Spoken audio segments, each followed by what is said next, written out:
A man walked into a bank with $5. They laughed. That was their first mistake. Their second mistake was not knowing who he was. Their third, and this one cost them everything, it was assuming that a man in a worn coat with a cane had nothing left to fight with. He had been building something for 5 years, quietly, alone, in a room nobody knew existed, a forged signature, stolen ownership. Dozens of families losing homes they had paid for faithfully for decades, all of it documented, all of it waiting. The laughter hadn't even faded from the lobby when the clock started. The $5 bill landed on the counter like it had been dropped from a great height. It hadn't. Elias Monroe had placed it there with both carefully, the way you place something that means more than it looks like it means. But the man in the blue suit had laughed when he saw it, and somehow the laughter made it seem like it had been thrown.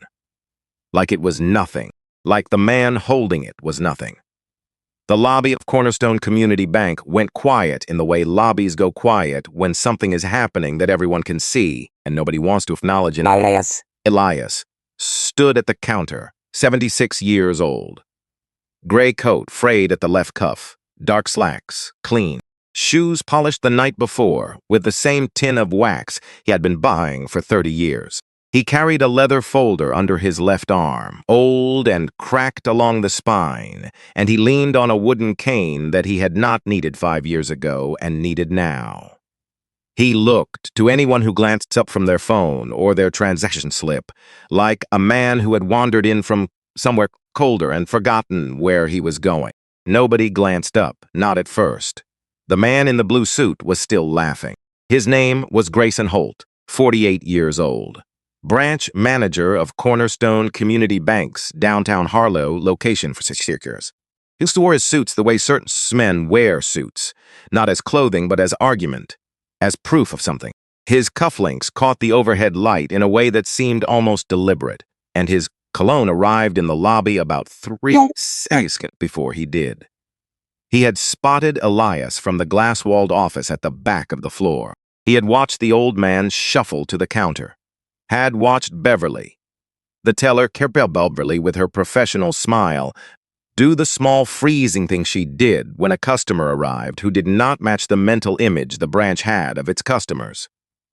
Grayson had seen that freeze before. He knew what it meant. He came out of his office the way a man does when he has decided that a situation requires his particular brand of management. Is there a situation here? He asked the air, not Beverly, not Elias. That general air between them, so that everyone nearby could hear the question, but no one specific had been addressed. Beverly straightened. This gentleman would like to open an account. She said gentleman with her mouth, only her mouth. Grayson turned to Elias then, the slow kind of turn. The kind that starts at the shoes and works upward like an inspection center. Well, he let the word sit. Welcome to Cornerstone. A pause timed with the precision of someone who had learned silence, placed correctly, can do more damage than any sentence. What kind of account were we thinking? We, as if they were partners in a venture. Elias said, checking account. I'd like to make an initial deposit of $5. Something shifted in the lobby. Not the sounds. The keyboards were still clicking. A phone was ringing somewhere in the back. The ATM near the door hummed its mechanical hum. The sound stayed, but the temperature changed, the way attention moves in a room when everyone suddenly wants to look like they are not looking. Grayson turned to the room. A quarter turn. Enough. $5. He let the number land. Bounce. Settle. My goodness. He spread his hands slightly, a gesture that invited the lobby to share in his amazement. We don't usually see deposits quite so substantial first thing on a Monday morning. 2 people laughed. Maybe 3. The kind of laugh that is not about what was said. The kind that is about relief. About finding yourself on the right side something without having had to choose. The shelter, Grayson continued, gesturing toward door with a generosity that was the cruelest thing about him, is actually a few blocks east. In case that is what you're looking for. We would hate for you to be confused about where you ended up. Elias did not move.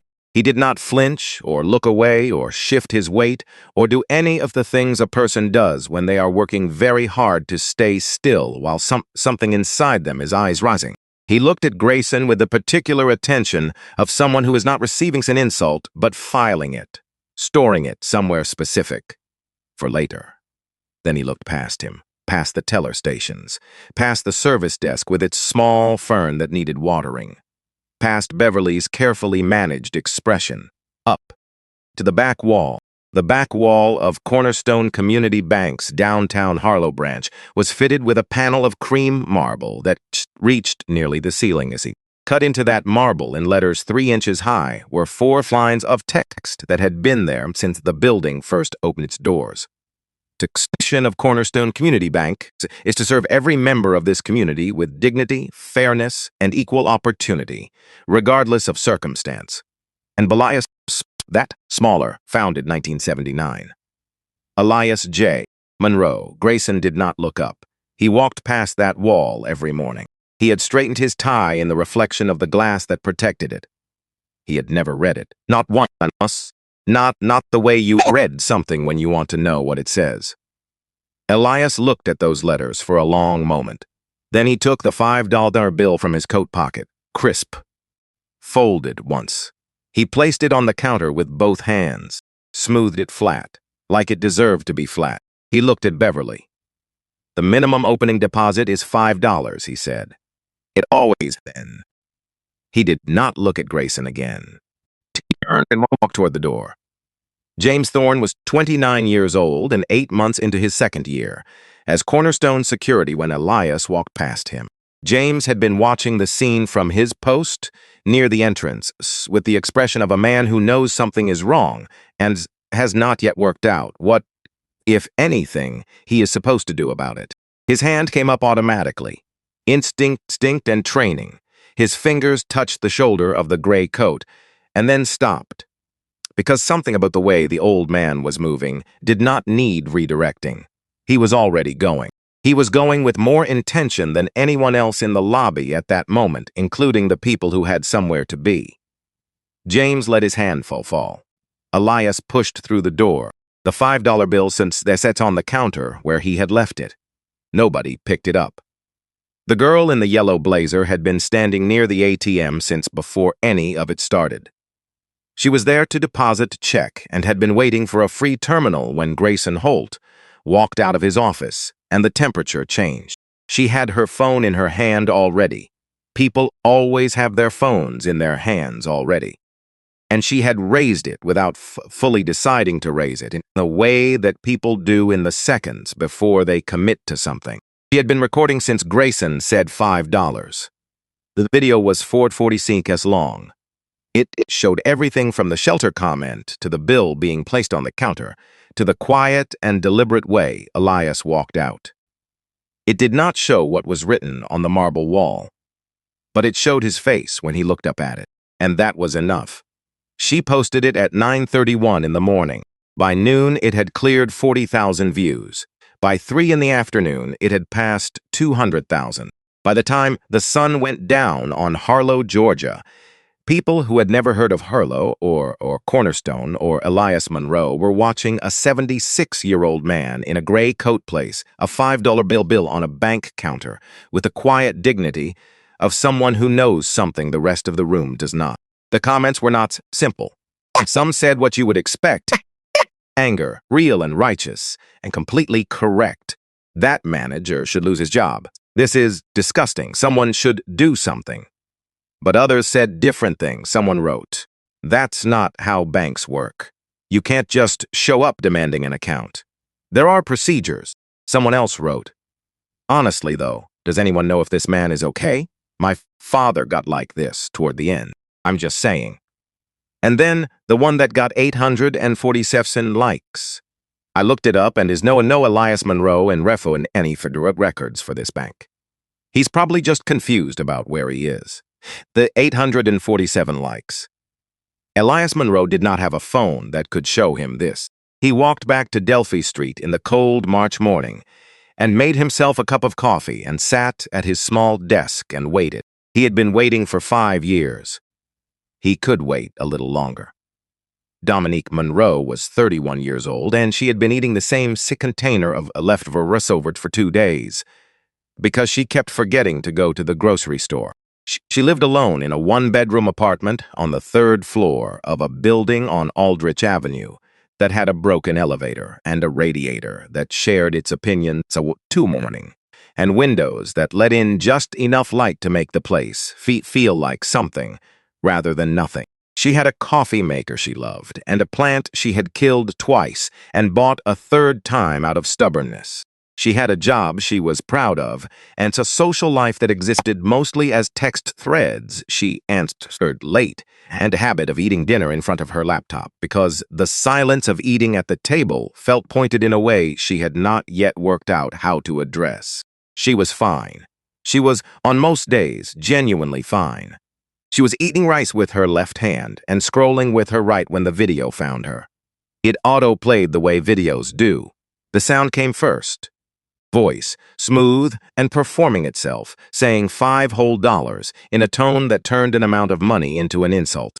Her thumb stopped. She looked at the screen. An old man in a gray coat standing at a bank counter. The way he held himself. The chin, that specific lift of the chin when the man in the blue suit started talking, like he was receiving information rather than an attack. Like he was somewhere slightly above all of it, watching it happen from a place that the cruelty could not quite reach. She knew that chin. She knew it the way you know the sound of a specific door in a house you not from your mind, from your chest. She put down her fork, watched the video again, read the comments, all of them, including the 847 likes about the founding records. She opened a new tab, searched Cornerstone Community Bank founding history, found the official website. The About page listed the bank's establishment in 1879 and described its community mission in corporate language that had the shape of meaning without the substance. There was no founder's name on the About page. There was no mention of Elias J. Monroe anywhere on the website. She searched his name directly, found a brief mention in a 2000 Harlow Courier business profile, found a photograph from a local charity gala in 2011. Found nothing after 2019. She sat back. The rice was cold. She picked up her phone and made the first of 3 calls. The first was to a woman named Phyllis, who had worked in social services in Harlow for 22 years and knew every rooming houses and boarding house in a 6-mile radius. Kept better records than the city did. Because the city's records served the city, and Phyllis's records served people, which was a different thing entirely. The second was to a retired postal worker named Gerald, who had delivered mail in the Callaway district for 31 years, and remembered every address on his route the way musicians remember songs. Not by trying, but by repetition, by the accumulated weight having done something the same way thousands of times. The third was to a woman at the county clerk's office who owed Dominique a specific spoken debt from a zoning story 2 years earlier, the kind of debt that is never discussed directly but is always understood. By 7:15 in the evening, Dominique had an address on Delphi Street. She sat in her car outside the building for 7 minutes before she got out. She had things she had planned to say, had been carrying them for 5 years, actually, the full weight of them. The specific words, the order she would say them in if she ever found herself standing in front of him again. She had rehearsed them in the car on the way over, not because she was someone who rehearsed things, but because 5 years is a long time to carry words, and by now they had a shape that wanted to be used. She was going to say, "You missed her funeral." She was going to say, "You didn't call." Not once. Not when she was sick, when she was in the hospital, not when we put her in the ground next to your mother and your brother, and every person you ever claimed to love. She was going to say, "I defended you. I told people you had your reasons. I defended you for 2 years, until I had nothing left to defend with, and then I stopped, and I have not said your name out loud since." She walked up to the door, knocked, footsteps on the other side, measured, deliberate. The walk of a man who does not hurry because he has decided at some point that hurrying is not a thing he owes to anyone. The door opened, and there he was, thinner than she remembered. The gray had taken everything from his hair. Lines around his eyes that hadn't been there before. A cane she hadn't known about, leaning against the wall behind him. He looked like someone who had been carrying something very heavy for a very long time and had gotten skilled at not letting it show. He looked at her. "The Dominique," he said, "just her name. The way you say a name when you have been keeping it somewhere safe and are finally letting it out." She opened her mouth. All the words she had been carrying for 5 years were right there. $5? Her voice came out wrong, cracked at the edge. "You show up after 5 years for $5? He opened the door wider. "Come in," he said, "please." The room was not what she had expected. She could not have named precisely what she had expected. Some version of diminishment, maybe. Evidence of a man who had retreated from a life and let the retreat become the life. Pill bottles, newspapers stacked against the walls. Some visual confirmation of whatever story had been quietly forming in the back of her mind about what had happened to him since he disappeared. What she found was a room that looked like a command center that had been operating in secret for years. The bed was narrow and made with the precision of someone who had made beds the same way every morning for decades. A single window with a dark curtain against the streetlight. A desk with a lamp and a notepad and a pen. Nothing else on its surface, everything else having been moved to make room for the work. And then the rest of it. 5 filing cabinets, gray metal, lined against the left wall from floor to ceiling, labeled in her grandfather's handwriting with years. 2019, 2020, 21, 2022, 2023. A folding table beneath the window buried under stacks of paper organized into color-coded sections. Red, blue, yellow, each color meaning something she didn't yet know. On the wall above the table, taped directly to the paint, a detailed map of Harlow, Georgia. Not a printed map, a hand-annotated one. Certain neighborhoods is outlined in red marker, streets circled, dates written in the margins in handwriting so small she had to step closer to read it. She stepped closer. The annotations were addresses. Each address had a notation beside it. Denied, foreclosed, denied, foreclosed. Dominique was a reporter. She had spent 4 years building investigations from the ground up, and she knew what the architecture of serious, methodical, long-term research looked like. She knew the difference between someone who was confused about the past and someone who had been working in the present with a clear purpose and a clear eye. She turned around. "Tell me," she said. He sat on the edge of the bed, not collapsing onto it, sitting, with the deliberateness of someone who has thought about every movement for a long time. "Victor Crane," he said. "And the board. When did it start?" "The pressure started in 2018. The ultimatum came in November 2019. He looked at his hands for a moment, at the knuckles, at the skin that had loosened over the decades. Then he looked up. They came with lawyers and documents, and a plan that had clearly been prepared in advance, he said. The plan was this. I sign a voluntary separation agreement, transferred my controlling interest to the board's voting trust, and I walk away, clean, quiet, or what? Or they file a civil action using your grandmother's name." Dominique went very still. "Catherine was never on the board," Elias said. "She was never involved in operations. But she had attended enough events, signed enough documents in her capacity as my wife, that they could build something out of it. They wouldn't win. They knew they wouldn't win. But they didn't need to win. They needed the story to run. They needed her name attached to a financial fraud allegation for long enough that it followed her, that it followed you. They threatened Grandma. They threatened her name, her dignity, and yours." He was quiet for a moment. Catherine was already tired that year. "I did not know then that she was sick. We didn't know for another 3 months. But I knew she was slower than she had been. I knew she did not have a fight like that in her." He looked at the window. "I was not going to put her through it. So you signed, I signed, and I moved here, and I started working." She looked at the 5 cabinets again, 5 years of it, floor to ceiling. "What are you building?" she said. "A case," he said without pause. "Against what they turned cornerstone into." He stood and moved to the folding table, to the map. His cane touched the floor softly at each step. "Look at the red circles," he said. She looked. The red circles covered the Callaway district, the Henshaw neighborhood, the stretch along Delphi Street where they were standing. Inside each circle, a cluster of addresses. Beside each address, those small annotations.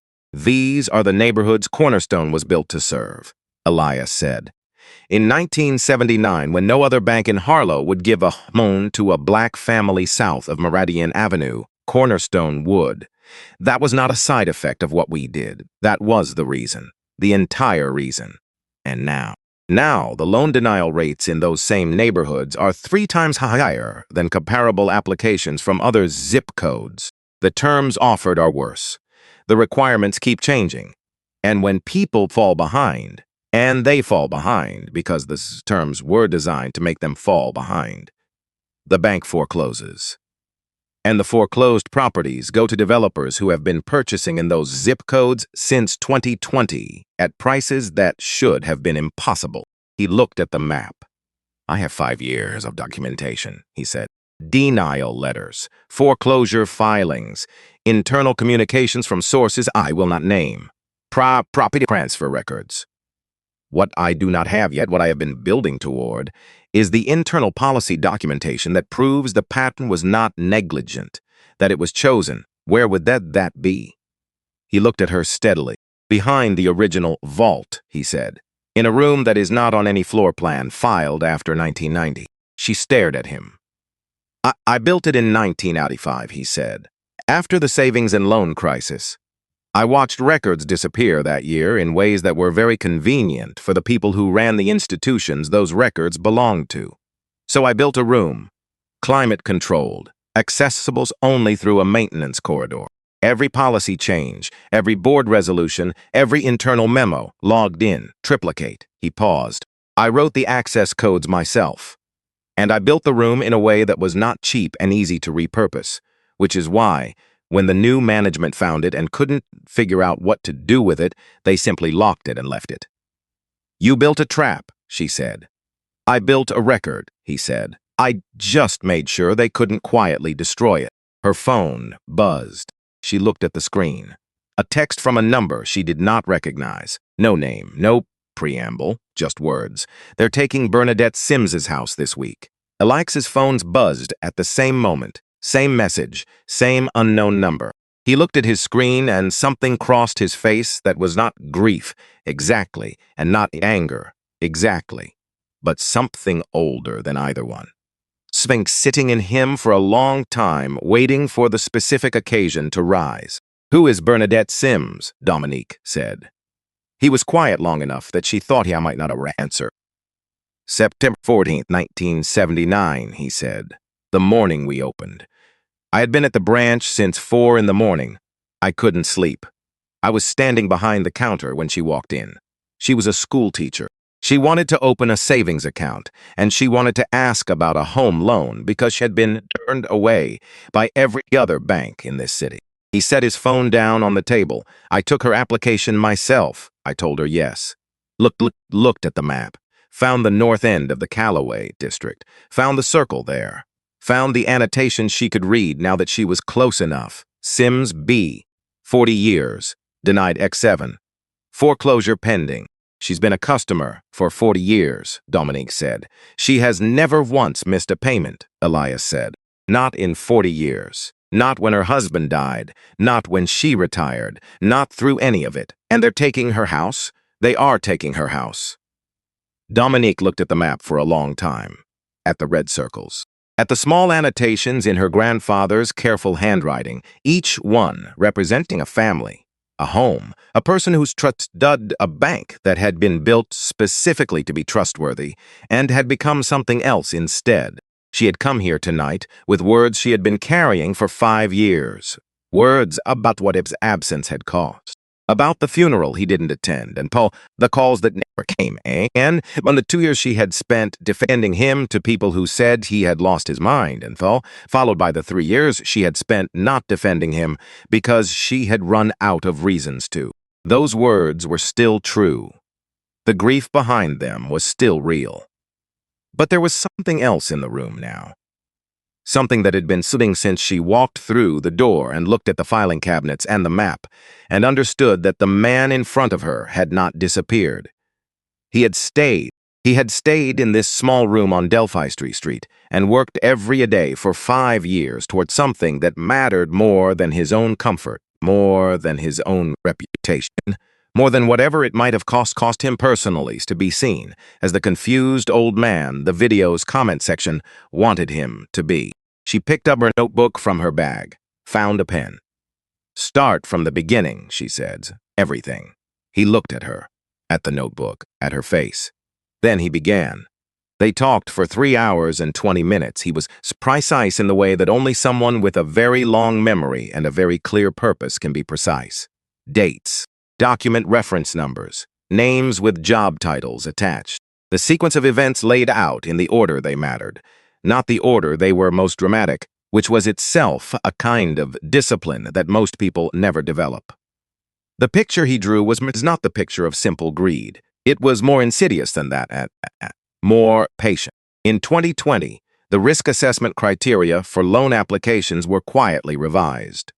A new metric called neighborhood stability was added, carrying significant weight in the final approval score. The metric had no objective definition. It was determined by committee review. The committee was appointed by Grayson Holt.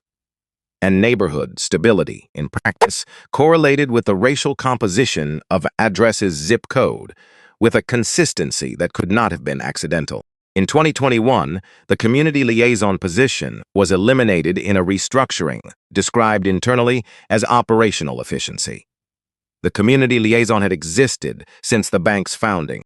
Her job, specifically, was to contextualize loan applications from borrowers whose financial histories did not fit standard models.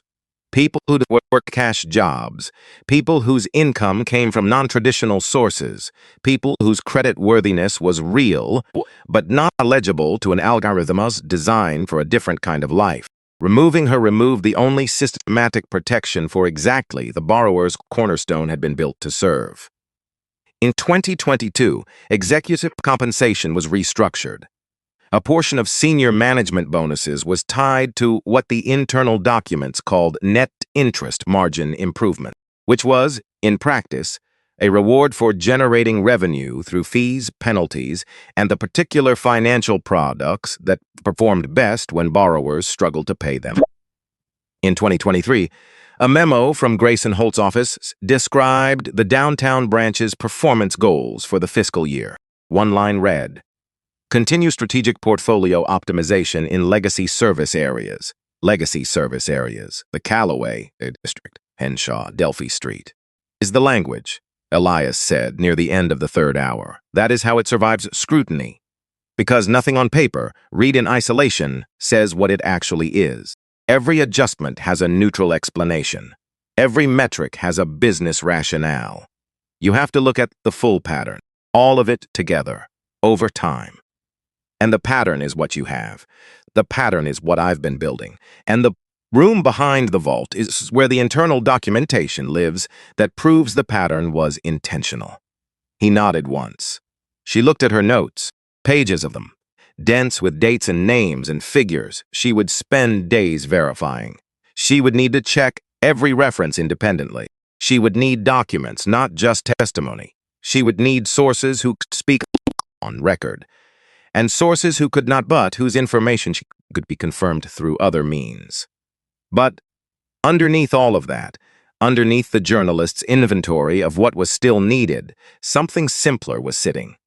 She had come to Delphi Street tonight, believing, despite herself, some version of what those comments said. That time and loss and 5 years of silence had worn something away in him, that the man in the video was smaller than the man she remembered. She had been wrong. He was exactly the man she remembered, which he had simply been doing what he always did, which was working towards something that mattered, and not noise would bow till the noise would count. She closed her notebook. "I'm going to call someone," she said. "Tonight, before anything else move." He said, "Evelyn Shaw." Something shifted in his face. Not surprise. Recognition, he said. I've covered 3 of her cases. She doesn't lose when she has ease of assets. She doesn't take cases where she doesn't have evidence. Dominique picked up her bag. I'm going to tell her what you told me tonight. If she takes this, we move fast. They're going to figure out the video has changed something. They already know, Elias said. Crane will have seen the numbers by now. Then we move is at the door. Dominique. She stopped. What you said when you came in, he said, about 5 years, about your grandmother's funeral. He looked at her directly. You were right. Every word of it. She stood with her hand on the doorframe. I know why you did it, she said. That doesn't make it not true. No, he said, it doesn't. She stood there for a moment longer. When this is over, she said, we're going to have a different conversation. Yes, he said, we are. She walked out into the hallway and down the stairs and through the front door of the rooming house on Delphi Street. The night was cold. A thin wind came up from the south, carrying the smell of rain that had not yet arrived. She stood on the sidewalk for a moment and looked up at the window of the small room on the second floor where a lamp was burning, and a man had been working alone for 5 years waiting for the right moment. Then she took out her phone and called Evelyn Shaw. It rang twice. Shaw! Shaw, the voice said. My name is Dominique Monroe, she said. I'm a reporter at the Harlow Courier. My grandfather is Elias Monroe. He founded Cornerstone Community Bank in 1979 and was forced out to 2019 through a forged ownership transfer. He has 5 years of documentation proving systematic lending discrimination across 6 Harlow neighborhoods. The first property on the foreclosure list this week belongs to the woman who was Cornerstone's first ever customer. She stopped walking. I think you're the right person for this. And I think we need to move fast. 4 seconds of silence. I've been watching Cornerstone years, Evelyn Shaw said. I have patterns. I don't have a plaintiff. You have one now. A pause shorter than the first. Tomorrow, Evelyn said. 7 in the morning. Bring everything. The call ended. Dominique put her phone in her pocket and stood on Delphi Street in the cold dark and felt the weight of what was beginning to settle around her, like something she had been walk off for a long time without knowing it had a shape. Above her, the lamp in the second-floor window was still burning. She looked at it for a moment. Then she turned and walked to her car. There was work to do. The call to Evelyn Shaw lasted 4 minutes and 11 seconds. Dominique knew the exact length because she checked her phone log afterward. The way she always checked things after the fact when she's trying to make sure she had not imagined how fast something moved. 4 minutes and 11 seconds to describe 5 years of her grandfather's work. A forged ownership transfer, 6 neighborhoods worth of denial letters, and a woman named Bernadette Sims whose house was scheduled to disappear from under her before the week was out. 4 minutes. Then Evelyn Shaw said 7 in the morning, and the call ended, and Dominique stood on Delphi Street in the dark and understood that whatever had been building toward this was no longer building. It had arrived. She went home.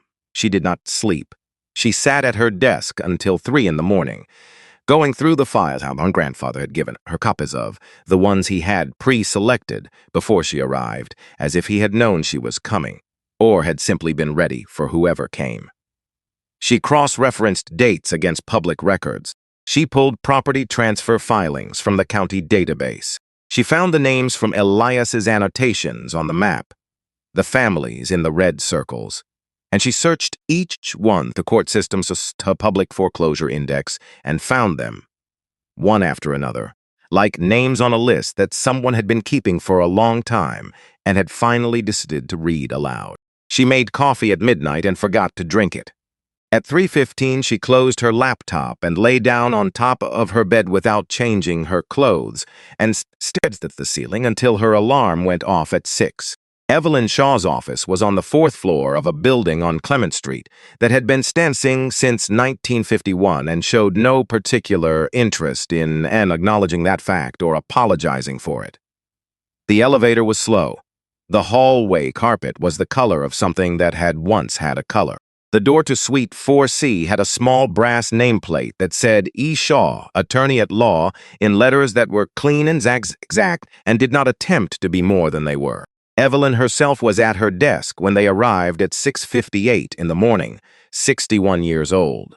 Silver hair cut close to her head, reading glasses pushed up onto her forehead, a yellow legal pad in front of her that already had 2 pages of writing on it, which meant she had been at her desk since Bisforzo's people had decided what to have for breakfast. She looked up when Elias and Dominique came through the door, and she looked at Elias the way you look at something you have been trying to locate and have finally found in an unexpected place.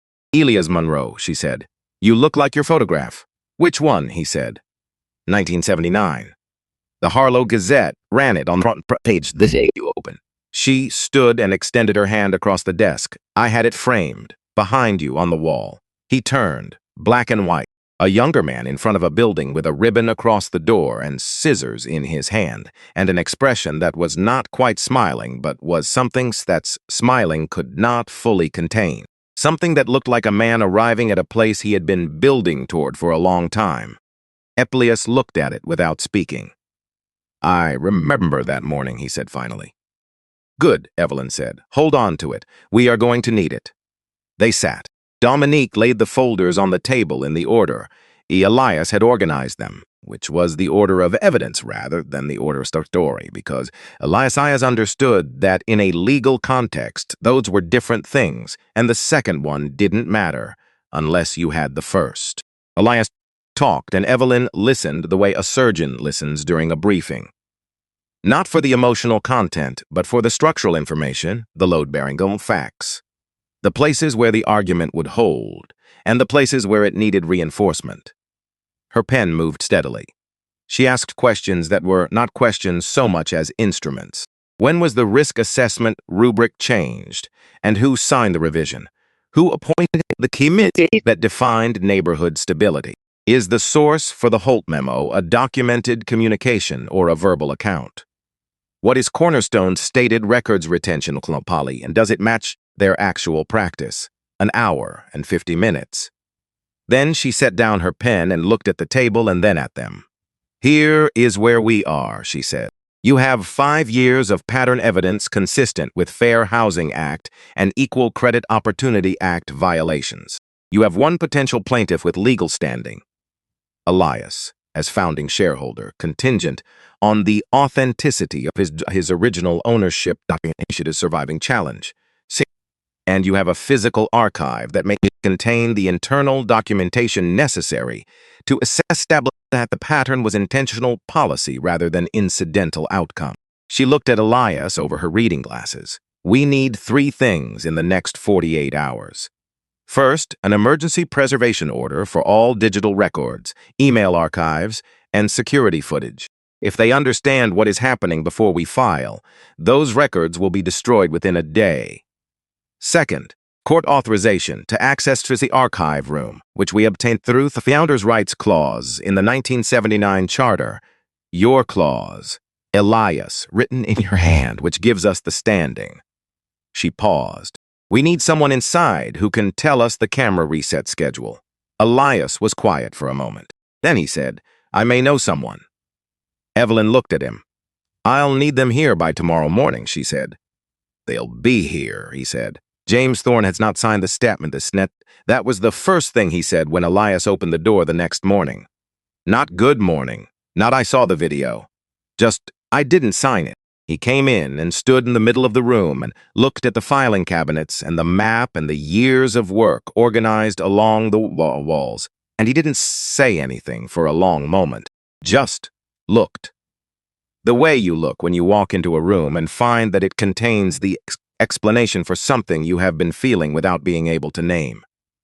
Grayson had called him into the back office on Tuesday morning, the day after the incident, had closed the door and placed a single sheet of paper on the desk between them, and explained in the practiced language of someone who had done this before that James would be confirming in writing that the individual who entered the branch on Monday morning had exhibited threatening requiring security intervention for the safety of staff and other customers. James read the statement carefully. He read it the way you read something when you want to understand not just what it says, but what agreeing to it would make you. Then he placed the pen on top of the paper and left the pen in there. Grayson looked at him for a moment that had been designed to be uncomfortable. James, you are good at this job. You show up on time. The staff likes you. I would hate for this situation to affect what is otherwise a very solid record. The man wasn't threatening, James said. He asked to open an account. That is not what the statement, I know what the statement says. Grayson smiled the smile of someone rearranging a strategy in real time. Think about it. Come back to me by end of day. James walked out. He spent the rest of his shift at his post and did not look at Grayson. And Grayson did not look at him, and the statement sat on the desk unsigned. And at 5 o'clock, James clocked out and sat in his car in the parking garage for 22 minutes. He thought about his mother, 63 years old, a heart condition that required medication that cost more than his car payment. She was on his insurance. His insurance came through Cornerstone's benefits package for full-time employees. He sat with that. He thought about the old man walking out of with his cane. He sat with that too. He drove home without signing anything. The next morning, he drove to Delphi Street instead. Now he stood in Ias's room and looked at the map on the wall and found the name he recognized near the north end of the Callaway district. Seems she comes Sims, he said. She comes in on Fridays. She brings homemade cookies to the teller counter at Christmas. Has done it every year since before I started working there. He looked at the annotation beside her name. They're really going to take her house. End of the week, Elias said. Unless something changes. James was quiet. The camera system, Elias said. The reset windows. The blind spots in the maintenance corridor. I memorized the full cycle when I started, James said. Habit. There's a window every morning between 6:14 and 6:26. Main system resets, backup feed, has a lag of roughly 4 minutes. If you know where the blind spots are in the east corridor, do you know where they are? Yes, James said. I built a mental map of them my first month. Old habit from a previous job. He looked at Elias. What do you need me to do? Roland Pierce called on Wednesday afternoon, 67 years old. He had run our rotations at Cornerstone for 22 years before the new management decided, in 2020, that a man who kept asking about the relationship between foreclosure rates and executive compensation was a man who needed to spend more time at home. They gave him a cake and a card and a handshake from Grayson Holt that Roland accepted without squeezing back. He had kept his maintenance corridor key card, not as a plan. He had simply forgotten to turn it in on his last day, in the particular distraction of passive soxes and guide-by conversations and the specific grief of leaving a place where you spent 2 decades of your life. He had found it in his jacket pocket that evening, sitting at his kitchen table, and he had looked at it for a while and kept it. The card works? Evelyn asked. They were all at Evelyn's office now, Elias. Roland. The table was covered. Roland set the card on top of a folder, and everybody looked at it. The maintenance subsystem runs on a separate access protocol from the main building, Roland said. I designed that protocol in 2006 because the main system kept failing during power fluctuations, and I needed something stable for the climate-controlled areas. It runs independently. When they deactivated my main credentials on my last day, they deactivated everything they knew about. They did not know about the subsystem, because nobody who was there to do the deactivating had ever been told the subsystem existed. How many people knew it existed, Evelyn said. Me, Roland said. Elias, the contractor who built it, who retired to Florida in 2009 and passed away in 2014. He picked up the card. 3 people, one of whom is sitting across from me right now. Evelyn looked at the card for a moment, then at Roland, then at her legal pad. If we enter with a court order, she said, they cannot claim unauthorized access. If we enter during the camera reset window, James said, they cannot later claim they would have voluntarily granted access, because they will have no footage of us entering to use as leverage. We want them on record as either obstructing or consenting, Evelyn said. Not both, not neither. She wrote something. The preservation order was filed this morning and accepted. The court authorization for archive access I am filing this afternoon, based on the Founders' Rights Clause. If the judge is reasonable, we have it by tomorrow evening. And if the judge is not reasonable, Dominique said. Evelyn looked at her. Then we find a different judge, she said. 6:14. Roland picked up his card and held it in his palm and looked at it. I built that room, he said. 1985. Spent 3 weeks overseeing the construction personally. Elias wanted triple redundancy. Paper, then microfiche, then digital once we had the infrastructure. He looked at Elias across the table. Institutions have short memories. Said the people who run them change. And when they change, they find it very convenient to forget what before they arrived. Nobody ate anything for a moment. He was right, Dominique said. Yes, Roland said. He was. Victor Crane moved on Thursday morning. Before they filed the court authorization, before they entered the building, before any of the pieces they had been assembling had been placed. The petition arrived by courier at Evelyn's office at 8:47 in the morning. Emergency petition for protective guardianship. Elias Jerome Monroe, 12 pages. A psychiatric assessment prepared by a Dr. Franklin Oates, described as a specialist in geriatric cognitive health. The assessment documented a pattern of delusional ideation, specifically an unfounded conviction that the subject maintained illegal standing in financial institutions from which he had voluntarily and legally separated, combined with a paranoid fixation on current management and a vulnerability to exploitation by families with potential financial motivation. Dominique read it twice standing up. Her hands were still. He had this ready, she said. He did not prepare this in 3 days, Evelyn said. She was already on the phone Monday. This was written before Monday, before the video. He has been watching Elias for longer than we realized. She put the phone down. He has used this before. 2017. A minority shareholder named Harold Briggs started asking questions about discrepancies in the annual report.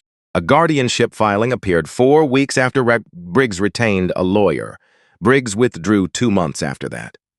She looked at Elias. Harold Briggs is 74 years old now and lives in Fort Worth. I have been trying to reach him for 8 months. Elias was sitting in the chair by the window. He had not moved while Evelyn read the petition aloud. He sat with his hands folded on his cane and his eyes on the middle distance. Elias, Evelyn said, this does not stop the archive access. That order found the Founders' Rights Clause, which is independent of your personal legal capacity. But if a judge grants the petition, your standing as a civil plaintiff is suspended pending evaluation, which delays the discriminations significantly. She paused. We move today. This afternoon, if the authorization comes through, we cannot give them time to find a judge who will read this sympathetically. Will they find one? Dominique asked. Evelyn looked at her across the table. It depends on who they know, she said, and on whether anyone in this city looks at Elias Monroe and sees what this document wants them to see. Beat, which is why we go today. Elias said, then we go today. Dominique found Bernadette Sims that same afternoon. She drove to the Calais district without calling ahead. She had learned, over 4 years of investigative work, that calling ahead gave people time to decide whether they wanted to talk, and people who needed to be heard often decided, in the time between the call and the visit, that talking was more trouble than it was worth. Better to knock, better to stand on the porch and let the person see your face and make the decision in real time when it was still possible for instinct to win over caution. She parked on the street and sat in the car for a moment. The house was small, white sans hiding that had been cemented within years. Was not new but cared for. Window boxes with yellow chrysanthemums that were past their peak but had not given up. A welcome mat at the front door that was worn in the middle from decades of use, which meant it had been the same mat for a long time, which meant this had been the same door for a long time, which meant this was a home in the full sense of the word. She knocked. Bernadette Sims opened the door in a housecoat and reading glasses, and the expression of a woman who has been standing at doors for long enough to know that what arrives on the other side of them is not always what you hoped and is rarely what you feared, and is usually just life, requiring something from you. She looked at Dominique. Monroe, she said, reading the name Dominique had given. Are you Elias's granddaughter? Yes, ma'am. Bernadette looked at her for a long moment, not suspiciously, more like someone recognizing the shape of something they have been waiting for, without knowing what shape it would arrive in. Come in, she said. I just made coffee. The kitchen was the heart of the house. Dominique felt it immediately. The particular warmth of a room that has been the center of a life for a long time. A table in the middle, dark wood, the surface marked by decades of meals and homework were and conversations, and the particular living that happens at kitchen tables when people feel so safe enough to do it. A window above the sink looking out onto a small backyard where a bird feeder hung on a post. A shelf along one wall with mismatched mugs lined up, each one slightly different, the kind of collection that accumulates one piece at a time over many years, rather than being chosen all at once. Bernadette set a mug in front of Dominique and sat across from her.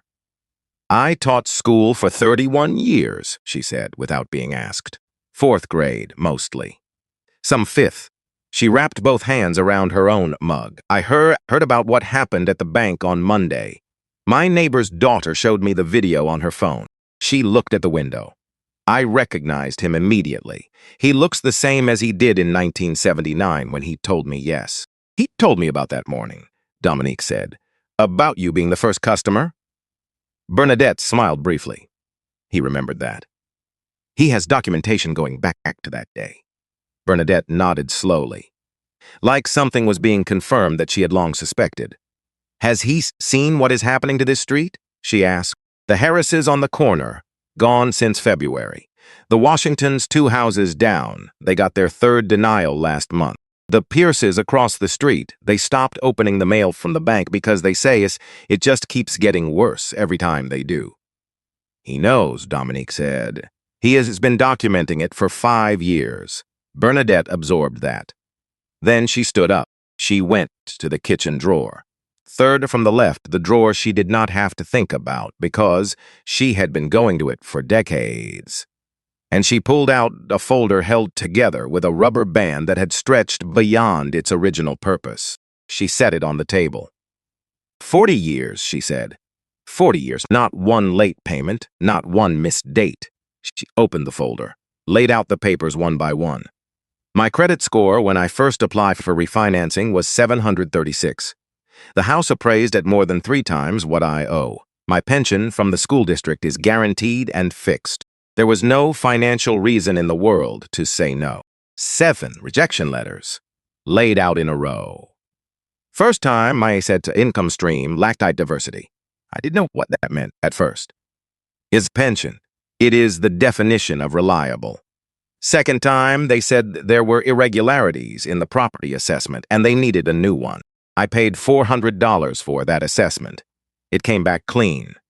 Third time, they said the debt-to-income ratio was a concern, but my debt-to-income ratio was better than it had been on the first application. I have the numbers right here. She tapped the folder. I did the math myself. 4th time, 5th time, 6th time.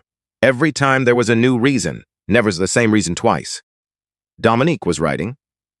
What did you understand about that, she asked. Bernadette looked at her hands, at the knuckles, at the thin skin over them. I understood it eventually, she said. I did not want to understand. You do not want to believe that the institution you trusted for 40 years, the one that was built for people like you, that it is doing what it is doing on purpose. So you try to believe there is a misunderstanding. You try to believe you have missed something. You try to fix the thing they say is broken, even when the thing that is broken keeps changing. She looked up. But then you run out of things to fix, and you understand that fixing was never the point. What was the point? Running me out of money to keep trying, Bernadette said. Or running me out of time. Or running me out of the will to keep going. She was quiet for a moment. My Norman built that bird feeder in the backyard 30 years ago. He found a fence rail in the alley and built the post himself on a Saturday afternoon. I was watching from that window. She looked at it. I have not left this house in 40 years because I have not wanted to. I have planted things in that yard and watched them come back every spring, and I have been at this table through everything life sent. They are not taking this house. Her voice did not waver. I do not know yet how that is true, but it is. Dominique stopped writing. She looked at Bernadette Sims, 79 years old, steady hands around a coffee mug, yellow chrysanthemums in the window box, 40 years of paint receipts in a folder on the kitchen table. And something that had been professional in her for the duration of the conversation became something else, something quieter and more certain. She closed her notebook. "We are working on it," she said. "I want you to know that." Bernadette looked at her for a long moment. "You sound like him," she said. "Your grandfather. He used to say things like they were already done, like he had already seen the ending, and was just walking the rest of us toward it." Dominique didn't know what to do with that. She said, "Thank you for the coffee," and meant every word of it. Thursday, March 7th, 6:14 in the morning. The service entrance east side of the Cornerstone branch sat in the shadow of the building next door. A loading dock from the 1960s, narrow, smelling of hydraulic fluid and old concrete. The kind of entrance that exists in every large building and is used every day by the people who make the building function and is noticed by almost none of the people who come through the front. Roland Pierce stood at the keypad with the ease of someone who had been standing in service corridors for 2 decades. He did not check the card or review his notes. He simply stood there, present and certain, the way people are certain about things they have done thousands of times. James was already inside. He had come in at 5:40, with the cleaning crew on the standard Thursday rotation. Nobody had looked twice. He was in uniform, and he knew the building, and he moved through it the way someone moves through a place they belong, which is to say without hesitation and without explaining himself. Evelyn stood beside Roland, holding a manila envelope that contained the court authorization, stamped at 4:22 this afternoon. She held it with the particular looseness of someone who knows exactly how much it is worth, and does not need to grip it tightly to believe in it. Dominique stood beside her grandfather. She looked at him. He was looking at the door. His coat was the good one, the dark blue he had worn to things that mattered for decades, his cane in his right hand, his leather folder under his left arm. His face was the face of someone who has traveled a very long distance and can finally see the place they were traveling toward. "Ready," she said, not a question. "I have been ready for 5 years," he said. Roland's card met the reader. A soft click. A green light. The door opened inward. The maintenance corridor was narrow and lit by fluorescent tubes that buzzed at the frequency of something that has been functioning past its intended lifespan. It smelled of concrete and the particular consistence of air that does not move much. Roland moved through it from memory, which meant he moved through it without slowing. Right at the water main shutoffs, left past the electrical panels, right again at the HVAC access point. The door at the end was gray metal, unmarked except for a small brass plate that read mechanical in capital letters that had been there since the building was young. No handle on the outside. A keypad and a slot below it. Roland entered 6 digits. The door swung inward on hinges that were well maintained. Elias had specified quality hardware in 1985, and quality hardware, properly cared for, does not fail. The room beyond was the sizes of a generous walk-in closet. The air was dry and cool and had the quality of air that has been carefully managed. Metal shelving on 3 walls from floor to ceiling, each shelf labeled in Elias's handwriting with a year and a category. The labels ran from 1979 along the left wall, around the back, and up the right wall to 2019. After 2019, the shelves were empty. Because as after 2019, the person who had been filing things in this room was no longer at the building. Elias, Evelyn said, low and even. Board bending minutes. November 2019. He moved to the right-hand shelving without pausing. Fourth shelf from the top. Pulled a labeled Board Minutes, Q4 2019, and set it on the small table against the back wall. He opened it. The minutes were typewritten on cornerstone letterhead. Formal headings, formal language. The kind of document that is designed to look like nothing is happening. Board meeting, November 9, 2019. Special session, attendance. Victor Crane, chair. 4 additional board members listed by name. Item 3, founder separation ownership transfer. Discussion of agreement terms as prepared by legal counsel. Chair confirmed independent notary arrangement, confirmed for execution. Query from board member M. Aldrich regarding signature protocol. Chair confirmed process compliant with charter requirements. Motion to approve voluntary separation and transfer of founding shares to board voting trust. Motion passed, 4 votes to 1. Dominique looked at the vote. Someone voted no, she said quietly. Margaret Aldrich, Evelyn said. She was photographing every page. She resigned from the board in February 2020. I contacted her 6 months ago, and she did not call back. She might now, Dominique said. They kept moving. Roland stood near the door, watching the corridor. James was somewhere beyond him, watching the entrance. 8 minutes in. Dominique found the policy binder in a section labeled Internal Operations 2020-2021. It was there because it had been filed there by whoever had last maintained his room, filed out of habit and procedure, filed in the place where such a document belonged without anyone stopping to consider that filing it here meant it was in a room that contained the only copies of things the current management would prefer, did not exist. She opened it. The memo was 3 pages, dated March 2020, on cornerstone letterhead. From the office of the chief lending officer of Fox Cities Inc.'s once after Elias's departure. She read the first page.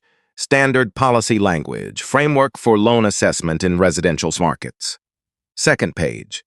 New criteria, risk weighting adjustments. A category called Legacy Service Zone Designation, defined as any residential area meeting 3 criteria. Median income below city average, proper value growth rate under 2% annually. And she read it again to make sure, a demographic composition that the risk committee has flagged as presenting elevated default probability based on historical portfolio analysis. She stopped. She understood exactly what she was reading. Cornerstone had been, from 1979 to 2019, the primary lending institution for Black families in Harlow, which meant the historical portfolio. The record of borrowers and their repayment histories in those neighborhoods was a record of Black borrowers almost exclusively, because no other institution had been lending there, and that record had been compiled during decades that included recessions, economic downturns, periods of deliberate disinvestment in those same communities by the city and by other financial institutions. The historical default rate was not a neutral measurement. It was a record of what happened when people were given and less and asked to do more with it. And now that record was being used to justify giving them less again. The bank built to break the cycle had used its own history of serving the community as evidence that the community was a liability. She looked at her grandfather. He was reading something else. His face had the stillness of someone encountering a confirmation they had already known was coming, and finding that written proof is still, somehow, different from knowing. That seeing it on official letterhead is its own specific kind of blow. He set the document down on the table with both hands. Then his right hand stayed on the table. Then his breathing changed. She heard it. A sharp intake, different from breathing. Controlled but different. His left hand found the edge of the table, and his weight shifted onto it. Opa, he didn't answer him immediately. His face had gone a shade lighter, and his eyes were focused somewhere that was not the room. Chest, he said. The word came out careful, like he was conserving something. Okay. She was beside him before she finished the word. Sit down. Right here, right now. Sit down. He sat. She kept one hand on his arm and looked at Roland, and Roland was already moving toward the door, and James's voice came from the corridor, low and quick. "I'm calling now." And Evelyn was photographing the last pages of the memo with the focused speed of someone who knows they may not get another chance. Dominique crouched in front of her grandfather and took his hands. Cold. The fingers were cold and the grip was weaker than it had been an hour ago. "Look at me," she said. He looked at her. "You're going to," she said, I need you to stay right here with me." He nodded. "Very small. I found it," she said. "We have it. Everything you needed." Something moved through his face, not relief exactly, more like the feeling of having been right about something for a very long time, and finally being allowed to put it down. "Good," he said quietly. 6 minutes later, the paramedics came through the service entrance.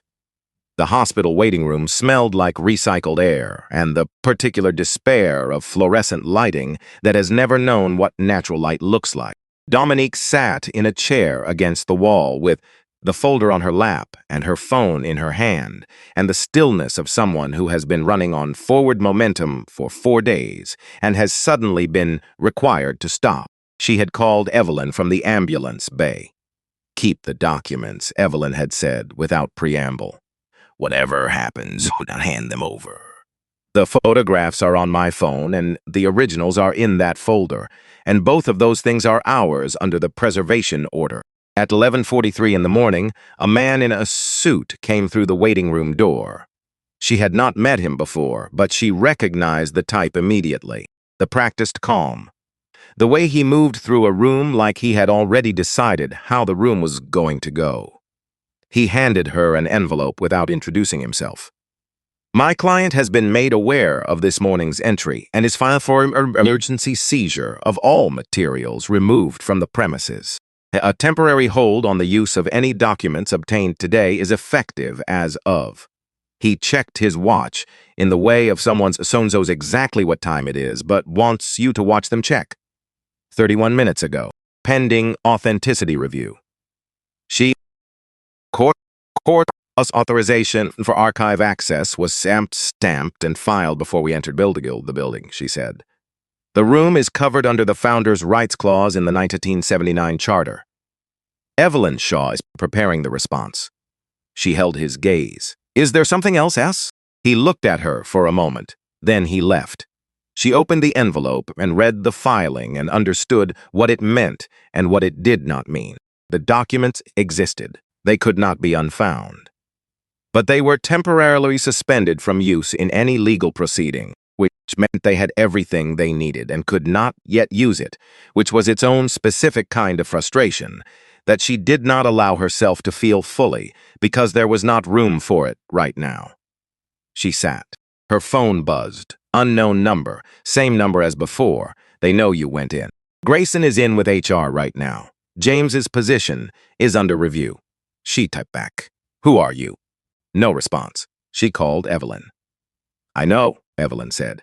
"James needs to understand that his testimony about camera windows and his refusal to sign the false statement are already on record.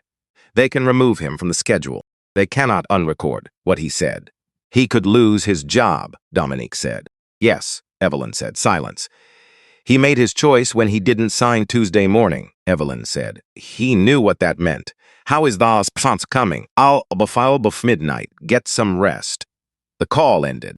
Dominique sat in the waiting room until 8 in the evening when a nurse appeared and said "stable" twice in the Saints, which Dominique decided to take as the best of them possible news and told her Elias would be moved to a regular room by morning. She drove home. She sat at her desk. Not the kitchen table, not the couch, the desk where she worked, where she thought, where she built things. She opened the article she had been assembling for 3 days, the one her editor had told her, in the specific diplomatic language of editors managing relationships with large advertisers to hold pending additional independent verification. She read it through. It was good. She knew when something was good because she had spent 4 years learning to tell the difference between good and careful, and this was both. It had it had the demographic data. It had names and dates and the specific kind of detail that makes an accusation into a fact. She thought about filing it through the paper. She thought about the phone call her editor would receive before the ink was dry. She thought about independent verification and existing relationship late effect. We need to be careful. And all the other phrases that were not wrong exactly, but that served a different purpose than the one they claimed to serve. She opened her personal account. She had maintained it separately from her professional work for 4 years. No institutional backing, no advertising relationships, no editor between her and the publish button. She attached 3 documents. The ones is already in the public record. The loan denial statistics cross-referenced by zip code, the property transfer filings, the executive compensation structure as described in the publicly available annual report. Nothing from the archive, nothing under the temporary hold. She wrote a headline. She hit publish at 2:19 in the morning. Then she sat in the dark of her apartment, and at lay the weight of the day find her fully for the first time since 6:14 that morning.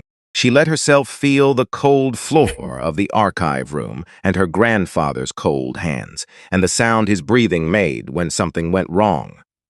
She let herself feel the 47 seconds of the original video, and Beverly's careful non-expression, Grayson Holt's laugh that was not designed to make you feel small. She let herself feel all of it. Then she picked up her phone and sent a text to her grandfather's number, knowing he wouldn't see it until morning. I published it. We are not stopping. She put the phone face down on the desk. Outside on Aldrich Avenue, the city was quiet in the particular way of a city at 2 in the morning. Not silent, never fully silent, but resting. Gathering itself, the way things do before what comes next. She sat in that quiet for a long time, and waited for the morning to arrive and bring whatever it was going to bring. The hospital room was small, and the window faced east, and the morning light came in pale and gold and turned the white walls a color that had nothing to do with hospital swells. Elias Monroe had been awake since before 5. He was sitting up when Dominique arrived at 7:12. Same coat she'd worn to Delphi Street 3 nights ago, bag on her shoulder, notebook in her hand, the specific looks of someone who has not slept and has decided not to make anything of it. He looked at her. She looked at him. "You didn't sleep," he said. "I published the article," she said. He nodded. "Sit down, tell me." She sat and told him everything. Publication time, share count by sunrise, the comments, the ones angry in the right direction, and the ones angry in the wrong direction, and the ones that were simply people with their obscure stories, their own denial letters, their own versions of a bank that had to say no in ways that were very hard to prove. 40,000 shares by 6 in the morning. The Harlow Courier's own account had shared it by 6:45 for the editor, which meant someone at the paper had made a decision, which meant the editor was going to have an interesting morning. When she finished, he was quiet for a moment. Then he said, "Quote, are you all right?" Not, "What does Evelyn say?" Not, "What about the documents?" Not any of the things that were also true and also urgent. "Are you all right?" Something moved through her that she had not been prepared for, quick and specific. 5 years of silence and absence and not knowing whether to be angry or worried, then being both at once. All of it still there, still real. But underneath it, something older. The feeling of being seen by someone who has always seen you. I don't know," she said. "Maybe." He put his hand on hers, just for a moment. "You did the right thing," he said. "Last night, exactly the right thing."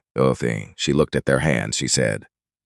"I'm still angry. About the 5 years, about the funeral. I need you to know that hasn't gone anywhere."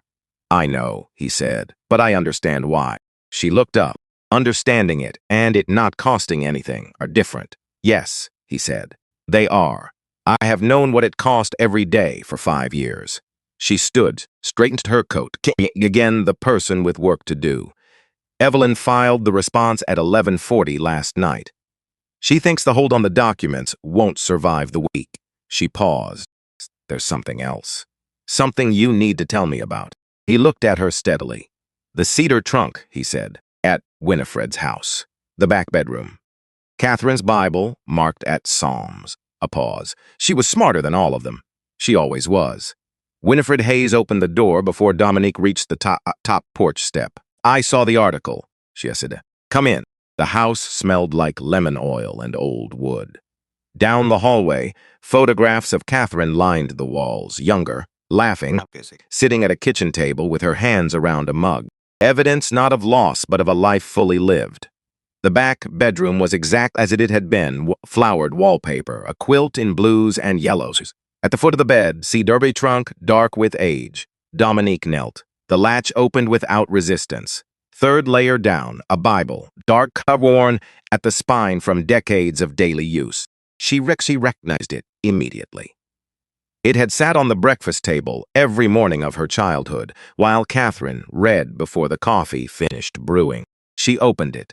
The pages fell open at Psalms, a pressed flower marking the place. Behind the flower, a prayer card in ornate script. Behind the prayer card, an unsealed envelope, the flap tucked in rather than glued. Like whoever placed it there wanted it to be easy to open when the time came. Dominique took out the envelope, 2 items inside. The first was a share certificate, cream paper, blue border, dated September 14, 1979. Cornerstone Community Bank, Harlow, Georgia. Issued to Elias Jerome Monroe, founding shareholder, majority interest. Transfers restrictions, written in his own handwriting in the margins. A notary seal at the bottom right, raised, physical, pressed into the paper itself. She felt it with her fingertip. Real. Unambiguously real. The second item was a single sheet of paper, folded once. Catherine Monroe's handwriting. Precise, schoolteacher's cursive she had spent her childhood trying to imitate. Elias, I found this when I was settling your mother's things. I kept it because I wasn't sure if you remembered it was there. Then they started calling in 2018. You thought I didn't know the full shape of it. I knew more than you told me. I kept this here because they do not know what women keep or where we keep it. A Bible is not a place they would think to look. You built that bank with your hands and your name and your belief that people deserve to be treated like people. Do not let them have it quietly. I love you. I have always loved you. Come home when this is done. Catherine's Dominique read it twice. She folded it carefully, put it back in the envelope, and held it in both hands, and sat on the floor of her grandmother's bedroom and let herself feel for the length of several full breaths the weight of what she was holding. Her grandmother, in the last year of her life. Sick without yet knowing the name of it, had hidden this document in a Bible in a cedar trunk in her best friend's house, and had written a letter that assumed with complete confidence that the right person would eventually come looking. Come home when this is done. She had believed it would be done. Winifred appeared in the doorway. Did you find it? She said.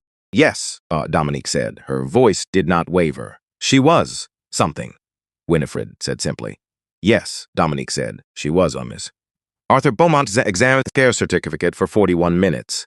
He used a loupe, a UV lamp, a fiber analysis kit. He did not speak while he worked. When he set everything down, he looked at Evelyn across the table.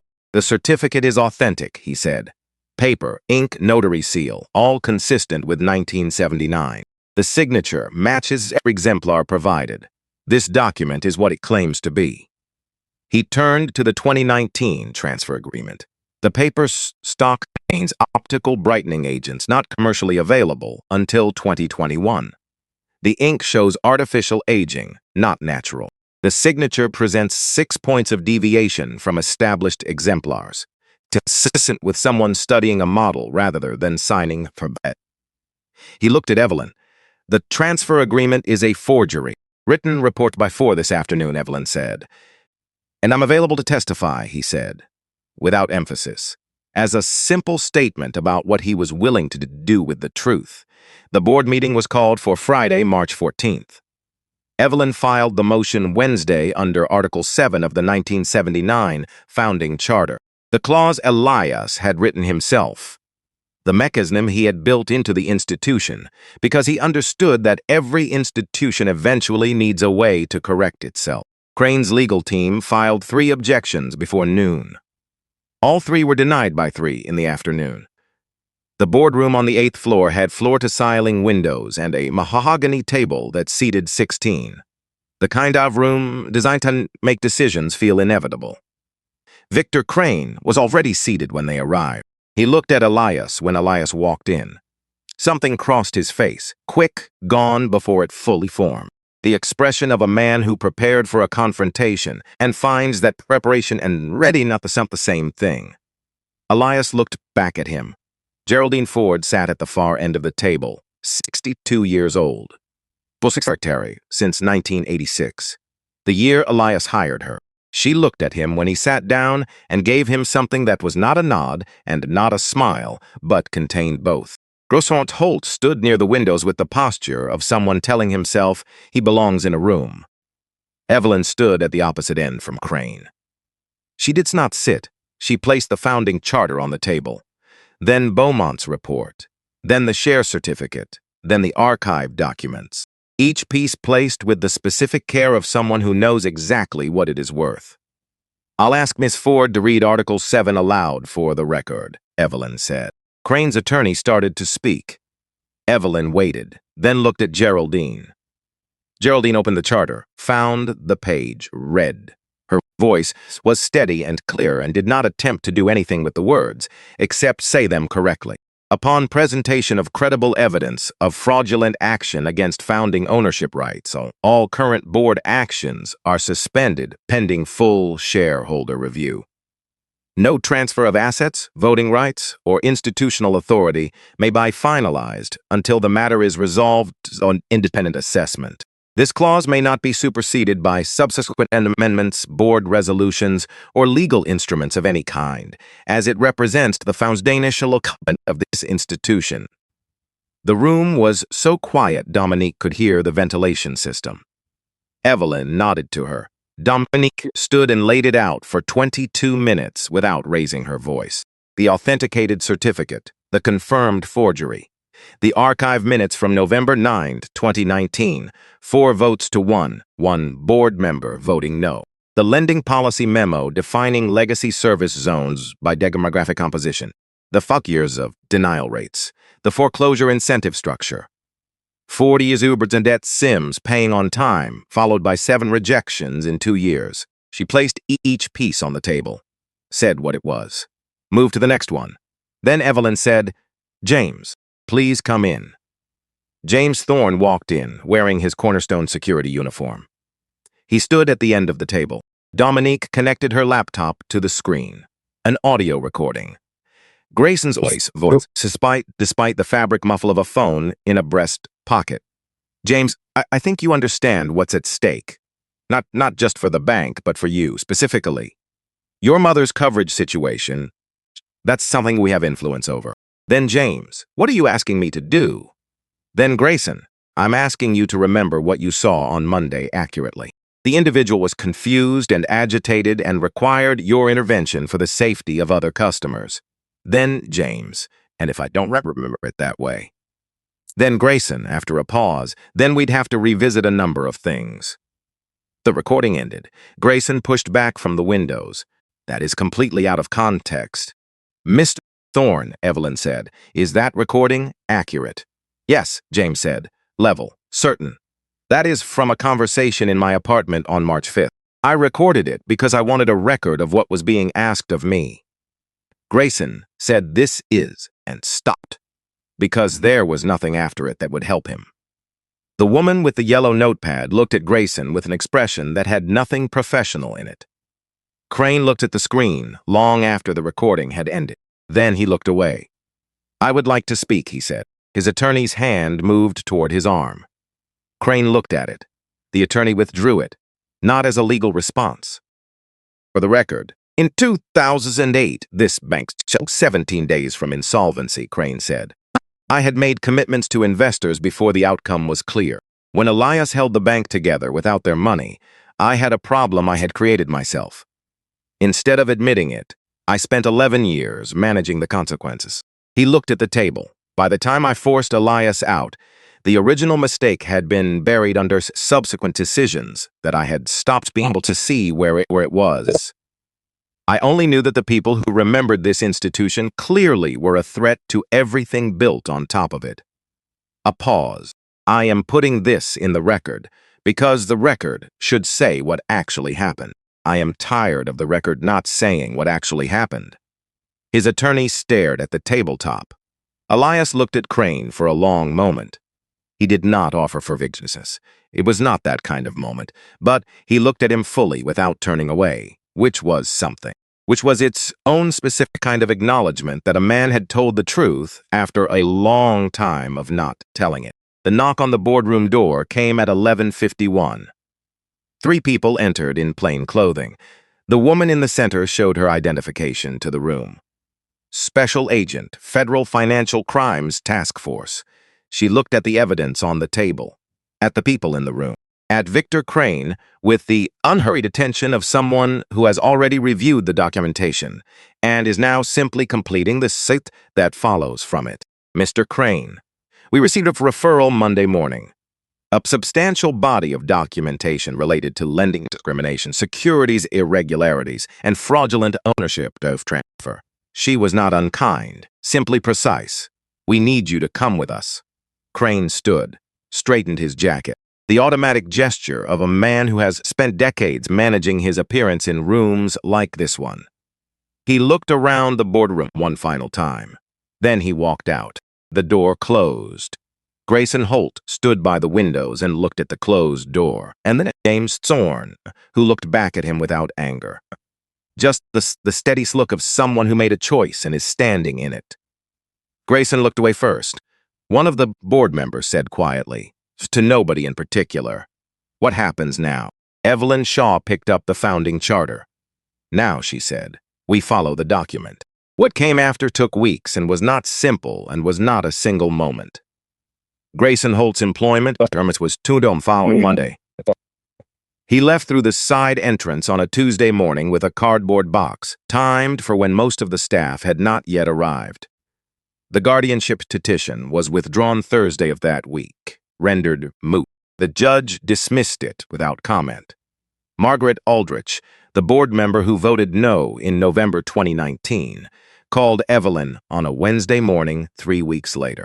She came to Harlow. She brought her own notes from that night, kept in a folder at home, because she had known from the moment that the vote concluded that they would eventually matter.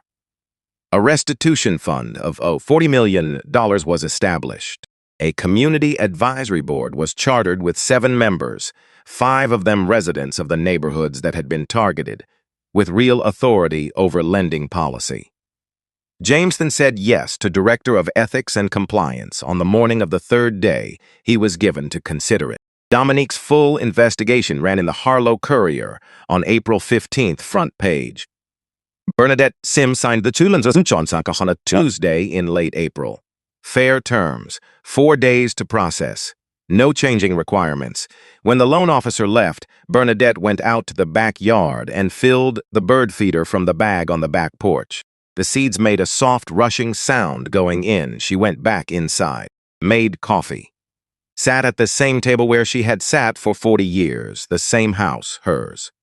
The morning of May 3rd was clear and cool, the light honest and direct.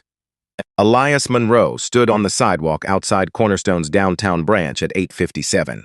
Dark blue suit, the one from 1979, altered twice, still fitting. Cane in his right hand.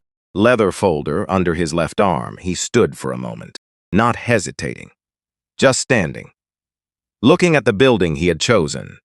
The marble, the height of the ceilings visible through the glass, the morning light coming through the east windows at the angle he had specified to the architect because he wanted the lobby to feel like somewhere you were welcomed rather than evaluated. He pushed through the door. He walked to the teller line, took his place, waited. When he reached the counter, Beverly looked up. She looked at him the way you look at someone when you want them to know you are actually seeing them. "Mr. Monroe," she said. "Good morning, Beverly," he said. She looked down briefly, then back up. "I want to say something about March, about what I allowed to happen at my window without." She stopped. "I am sorry. I knew it was wrong, and I said nothing, and I am sorry for that." "You are saying something now," he said. "Yes," she said. "That counts," he said. She opens the account drawer. He reached into his inside pocket of the dark blue suit and took out a $5 bill, crisp. Folded once. He placed it on the counter with both hands and smoothed it flat. It did not land like a test this time. It did not land like a challenge or a proof or a demand. It landed like a beginning. Quiet and unhurried and without ceremony, the way real beginnings actually are. Not the type of openings that stories give them, but the simple first step of something that intends to continue. Beverly processed the account carefully. When she finished, she slid the receipt across the counter with the temporary card beside it. "Welcome to Cornerstone Community Bank, Mr. Monroe." She meant every word. He took the receipt, folded it once, and put it in the pocket of the dark blue suit. Then he turned and looked at the back wall. The cream marble panel. The letters 3 inches high.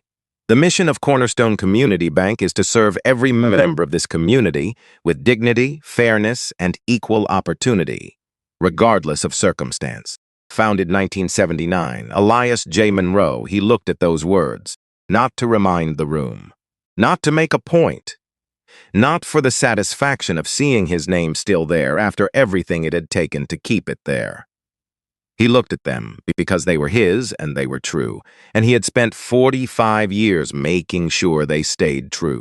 And a person is allowed, at the end of something like that, to simply see the thing they fought for and know that it is still standing. He turned toward the door. The morning was on the other side of the glass. Gold and clear and indifferent to everything that had happened in this room, the way morning always is. Just light, doing what light does. Elias Monroe walked through it. The door closed behind him. He stood on the sidewalk for a moment in the May air, and then he began to walk. No particular destination. Just the city he had lived in his entire life, the city he had tried to serve, moving around him in its ordinary morning way. He walked, and the morning continued.